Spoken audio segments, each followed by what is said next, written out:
Okay, isang pang-aromatic meter. Meron tayong isang kan dito. Piano naman na Casio. Ang model ay Alesis. Bale, yan ginagamit ng aking anak to.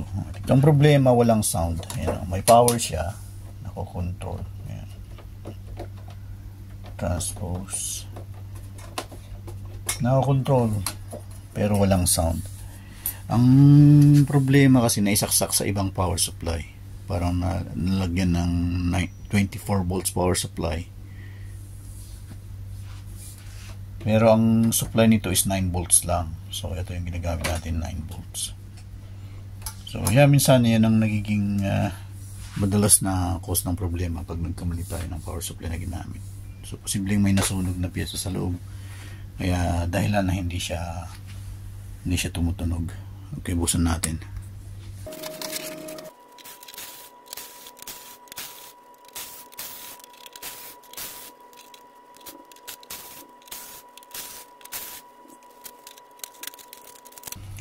So, una nating nasukatan mga katiknik ay yung kanyang speaker. Yan. Dapat meron tayong resistance dito. Dito nakalagay dito ilang ohms. 4 ohms. 4 ohms yung kanyang resistance. Yari. Ayan, buhay ba siya? Okay.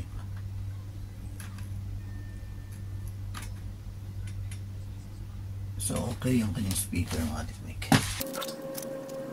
Okay, both side okay. Pero para makasigurado tayo, tanggalin natin yung connector. Sigurado tayo.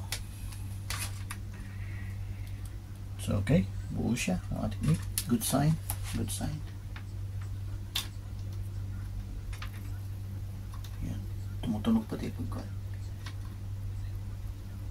Yan. Good sign po yan. Ngayon, next tayo, maglagay tayo ng power. Sukatan natin yung mga power supply biasing. Ito yung pinaka-amplifier niya, pero parang napakahirap i-access naman yung kanyang pin connectors para sana makapagsukat tayo ng voltahe. At voltahe naman tayo ngayon. Yan tayo.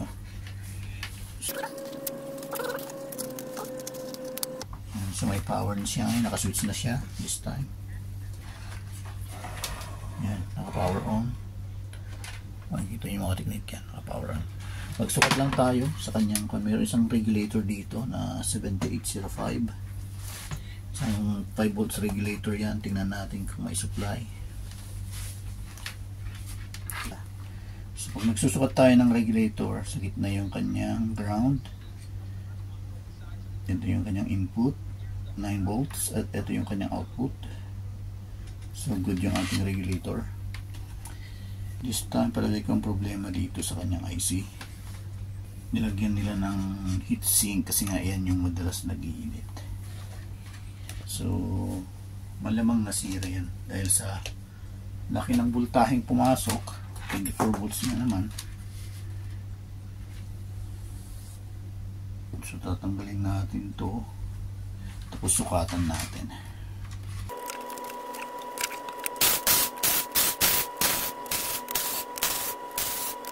Kung gagawin natin mga technique, i-power on natin ulit. Tignan natin kung mayroong supply na pumapasok dito sa kanyang IC.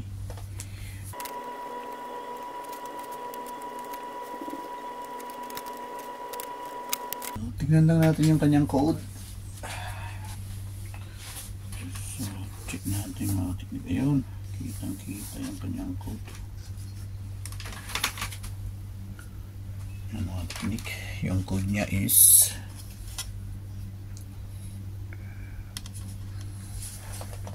yan, K8 22068 68 ba o 6B 6B yata.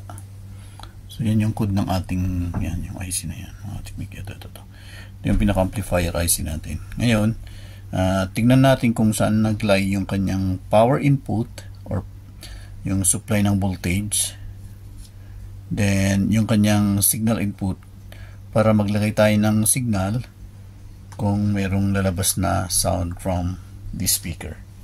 Yan, balik natin. Gamit itong ating tabs, check natin yung pangalan ito, specification ng amplifier na to. KA 220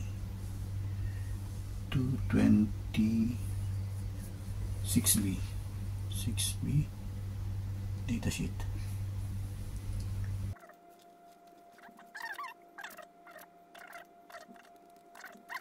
Amplifier siya, hindi sinabi kung ilang watts. Yan, 2.3 watts na amplifier. Ngayon, ang una natin i-check, tignan natin kung may supply. Ito 12 volts. Pangalawa, since nakakonect na yung ating amplifier, yung ating speakers dito sa output niya, output 1 at output 2, left and right, hawakan lang natin tong input 1 tsaka input 2, which is 8, 5 and 8. Kung tutunog yung speaker, ibig sabihin buo yung ating amplifier. Okay, so ibig sabihin mayroon pa ibang problema. So ngayon, ang una natin gagawin, sukatan natin yung supply. Okay, tara. Isa-isayin natin yung mga pin.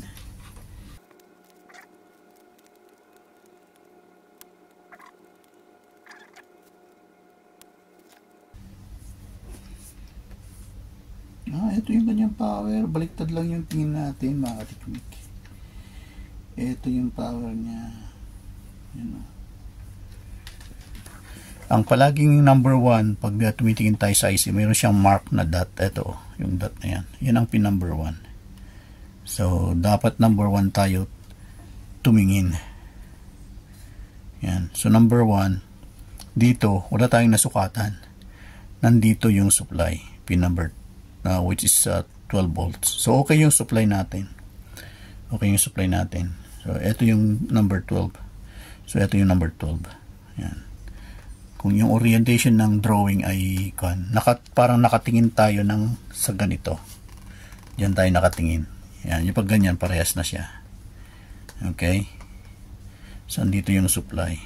Okay. Okay yung supply natin. Mga technique. So, ang sunod natin gagawin, ilagay natin yung speaker, maghawakan natin yung input kung magbibigay ng tunog. So, ang input niya is nasa pin number 8. Yan mga technique. Pin number 8 at pin number 5. Hawakan natin yung pin na yan.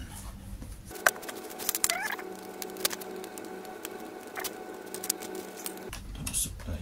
Yan. So, hawakan natin itong side na to. Ayan, walang tunog mga technique.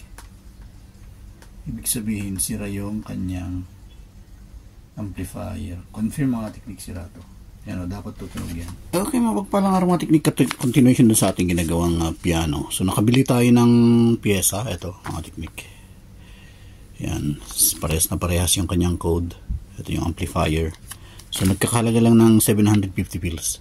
So, ibig sabihin nasa more or less, or more than 100 pesos lang yung kanya, equivalent.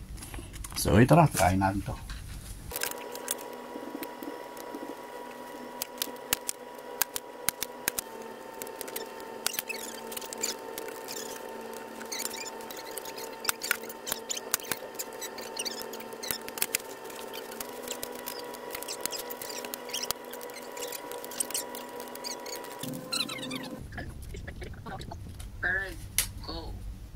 I have no idea. That's a big fail. Oh my gosh.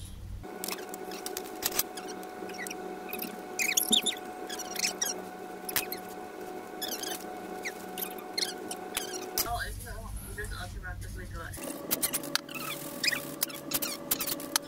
Okay, we're both in a hole in one.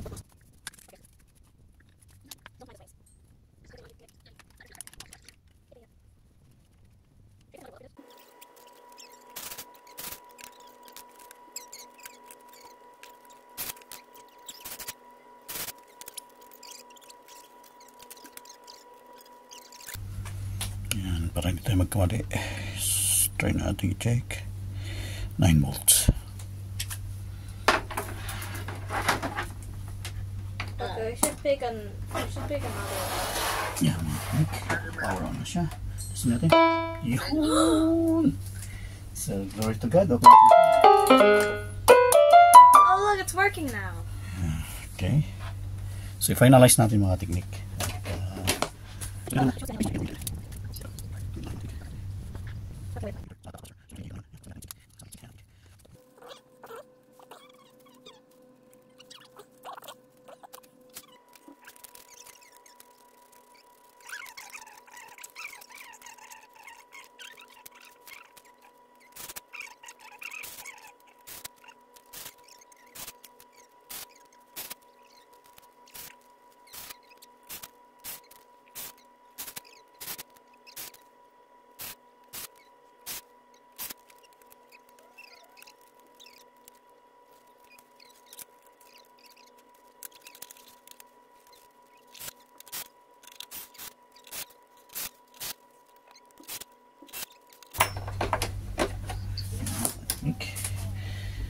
Bigyan lang natin ng volume down. Oh, wow. Okay.